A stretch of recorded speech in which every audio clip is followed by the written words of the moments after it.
આ તરફ અરવલ્લીના શામળાજી પાસેનો મેશ્વો ડેમ 90% ભરાઈ ગયો। તંત્ર દ્વારા હાઈ એલર્ટ જારી કરવામાં આવ્યું। સ્ટેજ પર ડેમને દર્શાવવામાં આવ્યો। હાઈ એલર્ટ સ્ટેજ પર ડેમને દર્શાવવામાં આવ્યો તો ડેમમાંથી વધારાનું પાણી ઓવરફ્લો થઈ બહાર નીકળશે।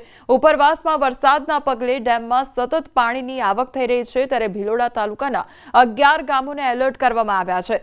શામળાજી, બહેચરપુરા અને શામળપુરા, ખારી, વજાપુર સહિતના ગામોને એલર્ટ કરવામાં આવ્યા છે। લોકોને નદી કિનારે ન જવા માટે તંત્ર તરફથી સતત અપીલ કરવામાં આવી રહી છે।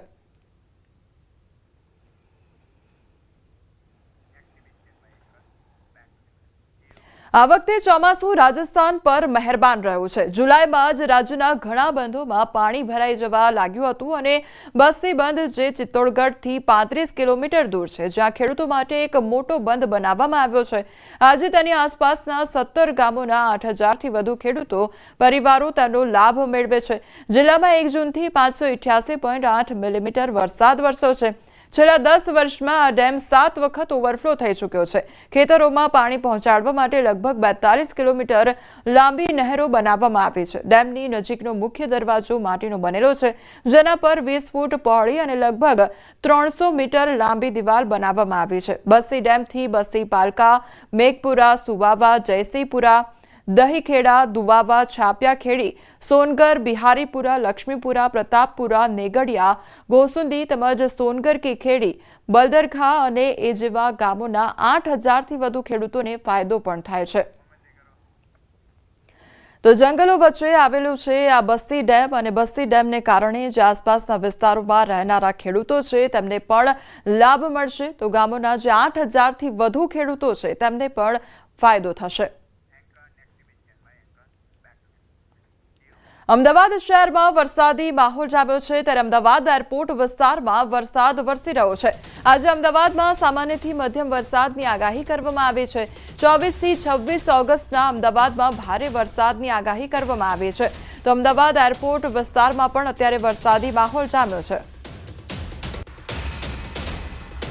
બે સિસ્ટમ સક્રિય છે અને તેના કારણે જ રાજ્યમાં વરસાદી માહોલ છે તે જામ્યો છે। ત્યારે અમદાવાદ શહેરમાં પણ વહેલી સવારથી કાળા ડિબાંગ વાદળો જોવા મળી રહ્યા હતા અને બપોર થતાની સાથે જ અત્યારે વરસાદ છે તે શરૂ થઈ ગયો છે। અમદાવાદના એરપોર્ટ વિસ્તારમાં અત્યારે વરસાદ છે તે શરૂ થતાની સાથે જ વાતાવરણમાં ઠંડક પ્રસરી છે, પરંતુ અમદાવાદ શહેરમાં આજે સામાન્યથી મધ્યમ વરસાદની આગાહી કરવામાં આવી છે। સાથે જ થંડરસ્ટોર્મ એક્ટિવિટીઝ છે તે પણ થશે અને તેના કારણે પવનની ગતિ પણ તેજ જોવા મળશે।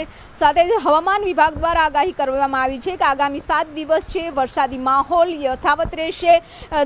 ઉત્તર ગુજરાત, દક્ષિણ ગુજરાતમાં અત્યંત ભારે વરસાદની આગાહી છે। સાથે જ સૌરાષ્ટ્રમાં અતિ ભારે વરસાદની આગાહી કરવામાં આવી છે। તો 25 અને 26 ઓગસ્ટના પણ અમદાવાદ શહેરમાં ભારે વરસાદની આગાહી છે હવામાન વિભાગ દ્વારા કરવામાં આવી છે। કેમેરામેન નિલેશ સોસા સાથે વિભુ પટેલ, ન્યૂઝ 18 ગુજરાતી, અમદાવાદ। અમદાવાદમાં સિરિયન ગેંગનો સભ્ય જ્યાં રોકાયો હતો તે હોટલ હાલ બંધ હાલતમાં છે। આશ્રમ રોડ પર આવેલી હોટલ રીગલ રેસિડેન્સીમાં આરોપી રોકાયો હતો।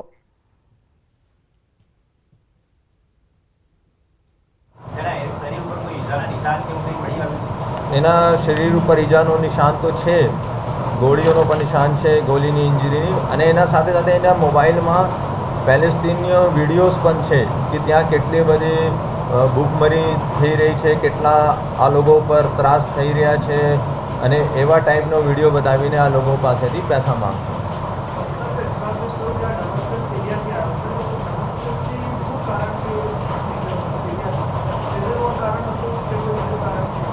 અત્યારે તો આવી જાય છે કે ત્યાં સિવિલ વોર છે, અમારી પાસે પૈસા નથી, એના માટે આવ્યા હતા અને ખરેખર અમે પેલેસ્તીનિયનનો અમારે થોડા ફંડ ભેગા કરવાનો છે એના માટે।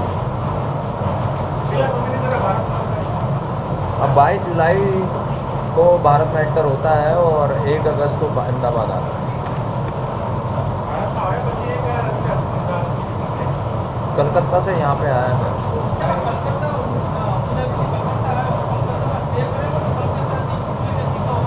ત્યાં સ્ટે કર્યો છે। અમે ટીમ ત્યાં મોકલી રહ્યા છે અને ત્યાં પણ તપાસ કરે છે।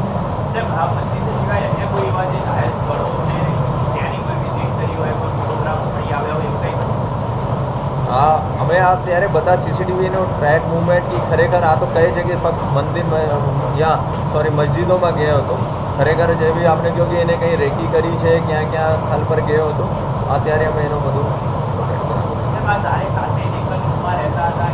નહીં અલગ અલગ રૂમમાં રહેતા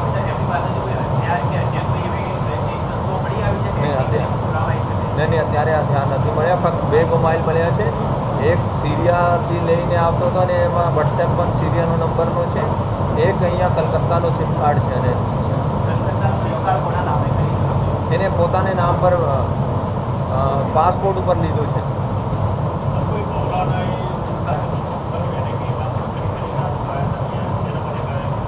અત્યારે વધારે એની કલકત્તાનો તો નંબર જો લીધું છે એમાં વધારે કોલિંગ અને નથી, પરંતુ જો સિરિયાનો નંબર છે એનાથી વધારે આ લોકોનો કોલિંગ છે. અમે ટ્રેક કરી રહ્યા છે કે ખરેખર મૌલાનાને ટચમાં હતા યા બીજા મૌલાનાનો કહે છે ખરેખર આ મૌલાના છે કે નથી, આ બધું તપાસનો વિષય છે, અમે કરી રહ્યા. વડોદરાના પાદરાની MB ઠક્કર પ્રાથમિક શાળા વિવાદમાં આવી છે. શાળાના શિક્ષક યુસુફ શેખે વિદ્યાર્થીઓને ગાળો આપતા હોબાળો મચ્યો છે. શાળામાં વાલીઓએ ભારે હોબાળો મચાવ્યો છે. શાળાના આચાર્યએ શિક્ષક દ્વારા ગાળો આપવાની કબૂલાત કરી.